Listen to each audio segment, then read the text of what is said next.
dans un domaine pratique. Qu'est-ce qui empêcherait à quelqu'un qui a le master d'aller payer une formation de 6 mois en soudure pour être le meilleur soudeur du Burundi?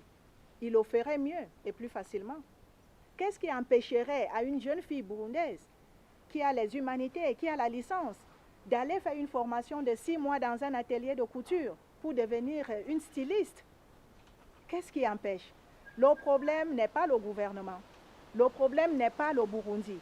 Dieu ne pouvait pas nous donner un tel pays et nous mettre dans le désert, non. Vous avez le Tanganyika ici. Il y a des pays qui n'ont même pas une rivière. Vous avez le sol où les gens peuvent vivre sans inondation, ce qui est différent par exemple du Bénin. Au Bénin, on fait 9 mois de sécheresse, mais on a des légumes au marché chaque fois. Alors moi, je dirais tout simplement qu'il faut que les jeunes comprennent.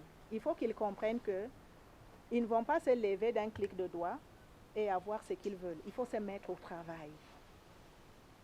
Il faut utiliser les ressources qu'ils ont reçues à l'école pour pouvoir mettre en pratique. Le fait d'aller à l'école n'empêche pas à quelqu'un d'apprendre un métier. Faites-le. Autre chose, l'école ne nous a pas appris, ne nous a pas parlé de l'argent. Est-ce que vous qui êtes là, vous avez entendu parler de l'école, de l'argent en classe?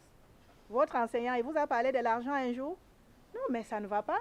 Et c'est ça, c'est ce que nous vivons en Afrique, ce n'est pas seulement au Burundi. Le chômage est élevé et les Africains n'ont pas encore compris que l'école qui est venue, c'est une chose, mais la formation pratique, c'est une autre chose.